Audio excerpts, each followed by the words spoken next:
መምህር እንኳን ደስ አለን። እንኳን አብሮ ደስ አለን። እሺ ለዚህ ፍሬ በመብቃታችሁ ከድካማችሁ በኋላ የተሰማችሁን ደስታና ራሳችሁን አስተዋውቁ ለተመልካቾች። እሺ ስሜ መምህር ይዝጋሻው እባላለሁኝ። ለዚህ በመብቃቴ በጣም ደስ ብሎኛል። እኔ ሁለት ነገሮች ነው የሚሰሙኝ። አንደኛው ደስታ ነው። ደስታው እንዴት ነው? ለ4 ለ5 ዓመት በጽናት በእግዚአብሔር አጋዥነት ትምህርታችን ተከታትለን መመረቃችን ይሄ በጣም ያስደስታል። ደስ ብሎኛል። ይሄ እንደ ደስታ ይሰማኛል። ግን አንደኛው ደግሞ ሀዘን ነገር ይሰማኛል። ያ ምንድነው? ቅድስት ጉባኤ ቤትን መለየቴን ሳስብ እንደው ባልመረቅ ኑሮ ወደ ማለት እሄዳለሁና በርካታ ጓደኞች አሉ። ከአራቱም ማዕዘን የመጡ ጓደኞች የመምህሮቻችን አንደበት ጣፋጭ አንደበታቸውን እንደው አላገኘውም ብዬ ሳስብ ከዚህ መለየትን ሳስብ ያ ደግሞ ትንሽ እንደ ሀዘን ይሰማኛል። ምንም ቴክኖሎጂ ያለበት ጊዜ ቢሆን በዛም ብንገናኝ እንደ አካል አይሆንምና በልበ መምህራን ያለው ዕውቀት ሁልጊዜ ጧት ማታ ቢሰማ ስለማይጠግብ ከመምህራን ስርቅና ከጉባኤ ቤት መውጣቴን ሳስብ ባልመረቅ ኑሮ ወደ ማለት አስባለሁ። እነዚህ ነገሮች ሁለት ሀሳብ ጠጥቶኛል ለኔ። እሺ መልካም። እንግዲህ ያው መመረቅ ማለት የበለጠ ኃላፊነት መሸከም ነውና ከዚህ በኋላ ባለው ጊዜያት የበለጠ እግዚአብሔርን ለማገልገል ወንጌልን ለማስፋፋት የቱን ያህል አስበዋል? ምን አስበዋል? እኔ እንደ እግዚአብሔር መልካም ፈቃድ ቤተክርስቲያን የሰጠችኝን አደራ ለመወጣት የአቅሜን እሞክራለሁኝ። ቢያንስ ቤተክርስቲያን የሰጠችኝን አደራ መወጣት ባልችል እንኳን ለቤተክርስቲያን እንቅፋት ከመሆን ራሴን ጠብቄ ለሰዎች እንቅፋት እንዳልሆን ራሴን እንኳን ከእንቅፋትነት ቤተክርስቲያንን ካዋኪነት አርቃለሁ ብዬ አስባለሁ። በተቻለኝ መጠን ቤተክርስቲያን የሰጠችኝን አደራ እወጣለሁ ብዬ አስባለሁ እንደ እግዚአብሔር መልካም ፈቃድ። እግዚአብሔር ይስጥልን መምህር። እግዚአብሔር ከእናንተ ጋር ይሁን። እግዚአብሔር ያክብረን። እሺ አመሰግናለሁ። እሺ መምህር፣ ለዚህ ጊዜ ለዚህ ፍሬ በመምጣታችሁ እንኳን ደስ ያላችሁ ማለት እፈልጋለሁ። ከዚህ በመቀጠል ራሳችሁን ለአድማጭ ተመልካቾቻችን አስተዋውቁና የተሰማችሁን ደስታ ገለጹልን። ስሜ መምህር ጓጽባህ ኪሮስ ይባላል። የተመረኩት በአዲስ ኪዳን ነው አሁን ማለት ነው።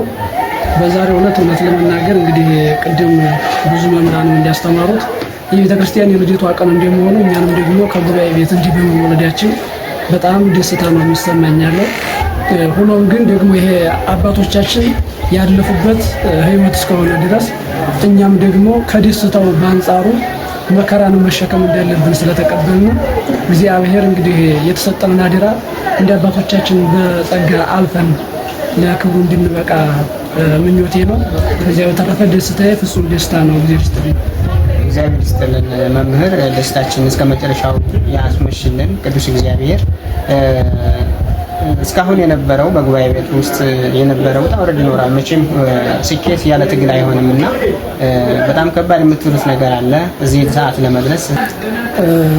መልካም እውነት ነው። እንግዲህ ጉባኤ ቤት እንደመሆናችን መጠን እንደ ብዙዎች ዩኒቨርሲቲዎች የተመቻቸ ኑሮ አይደለም እዚህ ደግሞ ብቻ ግን እንደ ቦሩ ጉባኤ ቤት ትልቁ ቁም ነገር የመምህር አካለ ወልድ በረከት ያለበት እንደመሆኑ መጠን ያለውን ነገር በበረከት በጸጋ ነው የምናልፈው። ከዚያም አልፎ እውቀቱ ከማንኛውም በከራ በላይ ነው። ቦታው ጸጋው ሀብቱ ያልተለየው የመምህር አካለ ወልድ በረከት ያልተነሳው ቦታ እንደመሆኑ መጠን እውነት ለመናገር ከዚህ በመውጣት በራሴ ደስ ይለኛል። እግዚአብሔር የተመሰገነ ይሁን ነው የምለው። ያለፉት መከራዎች ግን ያን ያህል ከእውቀቱ አንጻር ሲለካ ትንንሾች ስለሆኑ ያገኘሁት እውቀት ያገኘሁት ክብር የሚበልጥ ስለሆነ ከዚህ ቦታ በመገኘቱ በራሱ ትልቅ ጸጋ እንደሆነ ስለማስብ መከራዎቹን ሁሉ በጸጋ ነው የተቀበልኳቸው። መከራዎቹን መከራዎች ብዬ ለመቁጠርም ያን ያህል ደፍሬ የምናገርበት መንገድ የለኝም። ያው እግዚአብሔር ከዚህ ቦታ እንዲወለድ ስላደረገኝ የተመሰገነ ይሁን ነው። እሺ እግዚአብሔር ይስጥልን መምህር። ከዚህ በኋላ ባለው ጊዜ ወንጌልን የበለጠ ለማስፋፋት እግዚአብሔርን በሰፊው ለማገልገል ምን አስበዋል? የቱን ያህል ለመስራት አስበዋል? መልካም። እኔ ከዚህ በኋላ ቅድም እንዳልሁት ቦታው የእውቀት ቦታም ስለሆነ ጸጋውም እንዳለ ስለተረዳሁኝ ከዚህ ቦታ ለቅቄ መሄድ ትንሽ ይከብደኛል እና የአራቱ ጉባኤ ቤት ወይም የአራቱ ጉባኤያት ትምህርት ስለሚሰጥ ከዚህ በኋላም በደንብ በቅቼ ተምሬ የቀረኝን እውቀት አደላድዬ መውጣት ስለምፈልግ የመማር ፍላጎት እስከሆነ ያለኝ ከዚሁ እቀጥላለሁ ብዬ ተስፋ አለኝ። እግዚአብሔር ይስጥልን፣ እግዚአብሔር ያክብረልን።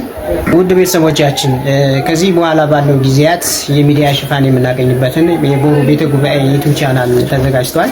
ስለዚህ ሁላችሁም በዚህ የቦሩ ቤተ ጉባኤ ዩቲዩብ ቻናል እየገባችሁ አገልግሎቱን እንድታሰፉ የወንጌል አገልግሎቱ በሁሉም ዓለማት ስለሚዳረስ ኮፒ ሊንክ፣ ሼር፣ ሰብስክራይብ በማድረግ አገልግሎቱ እንድትደግፉ ስንል በአክብሮት እንጠይቃለን። የቦሩ ቤተ ጉባኤ እንግዲህ የብዙ ሊቃውንት መፍለቂያ ስለሆነ ጉባኤ ቤቱንም እንድትደግፉ ስል በልዑል እግዚአብሔር ስም ጠይቃለሁ። በቀጣይ እስከምንገናኝ በሌላ መርሃ ግብር በያላችሁበት የዓለም ክፍል የእግዚአብሔር ሰላምና ፍቅር ከሁላችን ጋር ይሁን። ሰላም